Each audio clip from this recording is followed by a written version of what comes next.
Bom dia, boa tarde, boa noite a você, meu ouvinte. Eu sou Madonna Macedo, estudante de jornalismo, e a partir de agora estou aqui com vocês no primeiro episódio do Hoje Pode Falar, o seu novo podcast favorito. E para minha estreia, trarei uma série especial contando a história do programa Sem Meias Palavras. Você que é daqui de Caruaru ou de cidades vizinhas certamente conhece o programa, mas ele não é conhecido somente aqui não. Dele saíram até alguns memes famosinhos, além de exportar notícias para o Brasil inteiro. Nesse primeiro episódio, eu recebi o apresentador Givanildo Silveira, ele que durante muitos anos foi o único repórter do programa, atuando de 2004 até 2018, quando saiu para apresentar o programa O Povo na TV, da TV Jornal Interior. Vamos ouvir como foi esse bate-papo? Giva, queria que você conversasse com a gente sobre como foi que começou no Sem Minhas Palavras. O Sem Minhas Palavras não surgiu aqui na TV Jornal Interior, né? Ele surgiu em outro local. Como foi que você entrou nele? Veja, o programa Sem Minhas Palavras, no primeiro momento que ele foi lançado, foi na TV Pernambuco, mas não foi comigo, foi com o Edeilson, mas não deu certo, passou aqui uns 2 ou 3 meses. Agora faz muito tempo isso.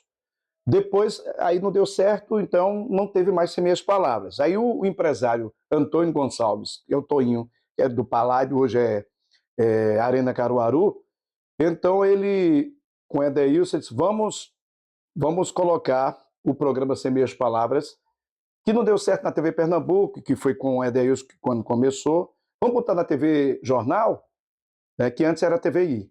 Aí disse, pô, aí quem são os repórteres? Aí disse, não, a gente chama os dois repórteres, um da Rádio Jornal e o outro da Rádio Liberdade. Seria eu, da Rádio Jornal, e Teodorito Barreto, da Rádio Liberdade. Então, foi o que aconteceu. Aí eles entraram em contato comigo, né, e pediram até autorização à empresa aqui em 2020, aliás, 2004. 2004, depois de São João. Aí, pronto. Como eu já estava na delegacia, então ia só o câmera lá para a gente fazer um tipo de ensaio, né? Então, eu sempre era uma pessoa que todos os dias eu estava na delegacia, de manhã e à tarde. E o repórter da Liberdade, às vezes ele ia de manhã, mas eles gostavam mais à tarde. Aí ficava eu e ele fazendo lá os ensaios, e a gente foi fazendo, aí foi passando julho, agosto, setembro, tal. E quando foi no dia 20 de dezembro de 2004, foi ao ar o primeiro programa pela TV Jornal. Então a gente fez o primeiro programa, então foram 5 matérias, 4 foi minha e uma foi do repórter lá, do Teodorico. E a gente fazia igual fazia o rádio, né? Não tem essas censuras hoje, que hoje tem que ter autorização, mesmo de coisa. Então eu fazia igual que eu fazia no rádio. No começo foi ruim, porque a gente não tinha experiência de nada, né? Eu não sou jornalista, eu sou radialista, e aí está, fica à vontade. Inclusive eu até ensaiava em casa, pegava, olhava para o espelho e pegava como se estivesse pegando aqui uma escova de. Aqui, ó, tá ali. Uma escova e ficava assim, olhando assim, ó, o tempo todinho, pra eu não. Né? Aí aprendi mais ou menos assim. E aí foi ao ar, pronto. E aí, pronto, só foi essa matéria do repórter Teodorico Barreto. Ele não quis mais, porque é fim de semana também, e ele achou por bem não querer. E aí eu assumi sozinho, como repórter. O único repórter de Sem Meias? Foi. Passei vários anos. O Edeilson, nas minhas férias, porque eu tinha na rádio, eu tirava férias da rádio, mas não tirava do programa, né? Mas aí eu precisava tirar férias dos dois, depois de alguns anos. Aí Edeilson foi, aí eu só podia tirar 15 dias ou uma semana. Edeilson ficou ainda 8 dias indo para a delegacia, mas também ele não deu certo. Edeilson chegou aí para a delegacia, passou ainda uma semana, mas ele disse, não, isso não dá para mim não. E aí pronto, e quando era as férias de Edeilson, quem fazia o 100 meses era ele. Aí pronto, aí a gente começou esse programa, deu certo, muita gente dizendo, ó, não vai dar.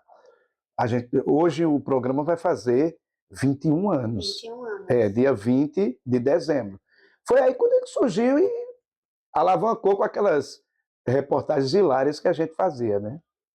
Giba, você é conhecido como sendo o repórter do povo. Hoje é o apresentador do povo na TV, Aham. mas você foi muito bem conhecido por ser repórter do Povo, porque você chegava nos meliantes, assim, dizendo, Uhum.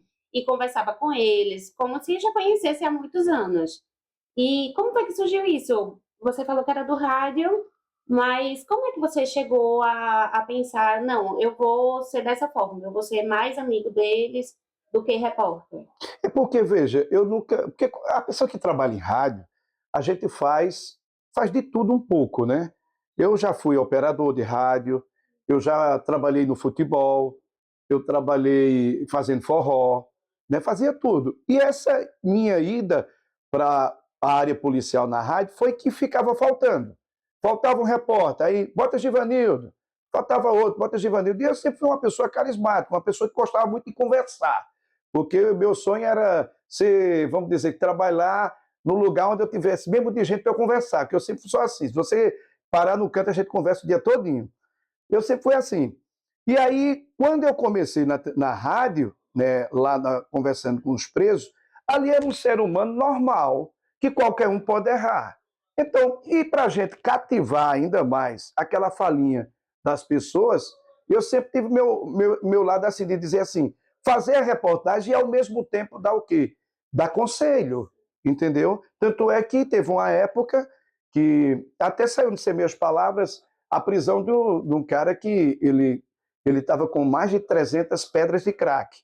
E aí eu disse, olha, você acha que tem futuro isso? Está ali sua mãe, está sua esposa, está seu filhinho chorando ali. Eu sei que você estava precisando de um dinheirinho para dar de comer, mas você sabe que isso é um trabalho que não é permitido. Um dia a casa cai, e caiu hoje para você. Como é que vai ficar ali? Se você tivesse num emprego que ganhasse. Eu fiz aí conversando, sempre foi assim, de mim mesmo, tá? E ele começou a chorar, chorando, e outras ocasiões também, outras reportagens, sempre fazia isso. Aí pronto, o que é que acontece? Depois teve uma época, passou muito tempo, eu encontrei ele no parque de eventos. Ele disse, vem cá. Aí eu olhei, está me conhecendo? Eu digo, não. Ele disse, olha, você foi uma pessoa que me inspirou em muita coisa. Eu fui para. Aí começou a dizer: você lembra daquele dia que um cara caiu, que estava a mãe dele? Sou eu. Eu digo: eita, estou lembrado agora. Ele disse: eu agradeci muito a você. Então, nesse dia aí, eu sempre continuei fazendo.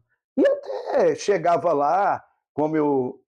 Sempre no rádio eu fazia. Quando eu chegava fazendo reportagem no rádio, que não era era só o áudio, né? E muitas vezes o pessoal cantava, gostava de cantar. Eu posso cantar uma música? Pode, fica à vontade. Isso chamava atenção. E tanto é que eu cheguei a perguntar: eu posso fazer isso na televisão? Eles pode. Hoje, né, a pessoa tem que. É mais 500, né? Mas é por isso. Aí chegava um cara embriagado, às vezes não era nem embriagado, cheio de resenha, e eu, natural, conversava com ele, ele disse, eu posso cantar uma musiquinha? Eu disse, tu sabe cantar? Qual é a música que tu gosta? Não, eu gosto de cantar Zezé de Camargo. Eu digo, pois cante. Então, foi essas coisas que foram... E a gente botava também no programa para quebrar um pouco, porque se deixasse todo dia, se fizesse assim, era sangue. Mas tinha que ter um momento para mais tranquilo, uma resenha. Tanto é que na sexta-feira tinha uma resenha no programa, Sem Meias Palavras. E aí eu fui fazendo, fui fazendo, fui fazendo. Naquela época não tinha internet, né? Depois começou a surgir e essas matérias começaram a bombar, né? Aí por isso que bombou aí, e o CMES hoje é falado, né? No Brasil e no mundo, a gente pode até dizer Com assim. certeza. Uma dessas matérias é o Jeremias, né? Mas para mim eu não achei muito, para muitas, mas teve muitas outras que foram destaques. Teve o Leonardo, que foi um bêbado que chegou, quebrou o carro de um policial, né? E chegou algemado, ele tirou onda dizendo que só toma latinha e tal. Teve também um que é o Adeildo, que ele estava em cima de um cavalo, que furtava cavalo e aboiava, né? Teve também o Boi Benigno, que era um boi que eu fui fazer, que toda vez que quando o dono que tomava conta dele morreu, quando dizia Benigno, ele começava a chorar, que eu dizia que ele chorava. Então são essas coisas. Teve também a da Lapaliga, que são aquelas chinesas, e teve muitos. É porque a gente aqui não está lembrando. Teve um que queria me beijar, que até foi programa da Eliane, a Eliane tirou uma onda, né, comigo lá. Você me dá um beijo e tal, e foi muita resenha, né? Era basicamente isso. Muito obrigada. Só isso. Poxa, eu pensei que a gente ia começar agora a falar. Não, mas é basicamente isso. Muito obrigada. Não, beleza. E a gente sabe que hoje tudo isso mudou, né? Uma das coisas também é que realmente isso mudou. Antigamente você pedia autorização de uso de imagem, essas coisas. Antigamente não tinha, né? A pessoa falava em livre e espontânea vontade, né? Mas muitas vezes a gente andava com documento, só. Você falar que você tem que assinar, autorizando, e muitas das vezes a gente gravava, ele dizia, eu autorizo, tal, tal, tal.